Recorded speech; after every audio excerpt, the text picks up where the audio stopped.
হাড়হিম করা শীতের প্রভাবে জুবুথুবু হওয়ার সম্ভাবনা নেই এই বছর, কারণ মেঘাচ্ছন্ন আকাশ শীতের পরশে বাধা দেবে। অন্তত আবহাওয়ার পূর্বাভাসে এমনটাই আভাস মিলেছে।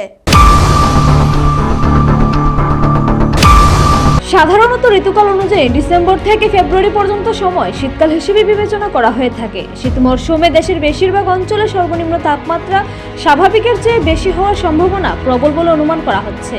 এই ঋতুতে দেশের বেশিরভাগ অংশে স্বাভাবিকের চেয়ে বেশি তাপমাত্রা থাকতে পারে। শুধুমাত্র দক্ষিণ উপদ্বীপীয় ভারতের বেশিরভাগ এলাকায় ব্যতিক্রমী আবহাওয়া পরিলক্ষিত হবে। সেখানে স্বাভাবিক থেকে স্বাভাবিকের নিচে সর্বোচ্চ তাপমাত্রা থাকতে পারে। শীত মরশুমে দেশের উত্তর পশ্চিম, মধ্য পূর্ব এবং উত্তর পূর্ব অংশের বেশিরভাগ অংশে স্বাভাবিকের নিচে শৈত্যপ্রবাহের অনুভূতি মিলবে বলে প্রত্যাশা রয়েছে। বিমানবন্দরস্থিত আবহাওয়া দপ্তরের আধিকারিক পার্থ রায় জানিয়েছেন, এবছর শীতের মরশুমে সর্বনিম্ন তাপমাত্রা 11 ডিগ্রি সেলসিয়াস থেকে 20 ডিগ্রি সেলসিয়াস পর্যন্ত ওঠানামা করবে। তেমনি সর্বোচ্চ তাপমাত্রা 20 ডিগ্রি সেলসিয়াস থেকে 25 ডিগ্রি সেলসিয়াস পর্যন্ত ওঠানামা করবে। গত বছর শীতের মরশুমে তাপমাত্রা 11 ডিগ্রি সেলসিয়াস থেকে 15 ডিগ্রি সেলসিয়াসের মধ্যে ওঠানামা করেছে। ফলে এবছর শীতের মৃদু অনুভূতি মিলবে বলে অনুমান করা হচ্ছে। তিনি জানান, ডিসেম্বরে দেশের বেশিরভাগ অঞ্চলে মাসিক সর্বনিম্ন তাপমাত্রা স্বাভাবিকের চেয়ে বেশি হওয়ার সম্ভাবনা রয়েছে।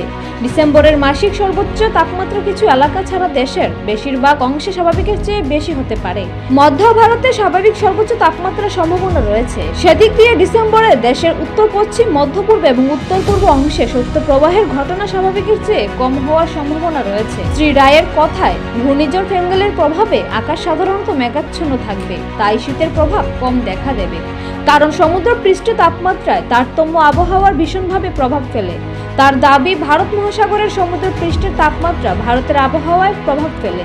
এই মুহূর্তে সেখানে তাপমাত্রা স্বাভাবিকের চেয়ে বেশি রয়েছে। তাতে স্পষ্ট এবছর শীতকালে হিমেল হাওয়ায় মন জুড়াবে না।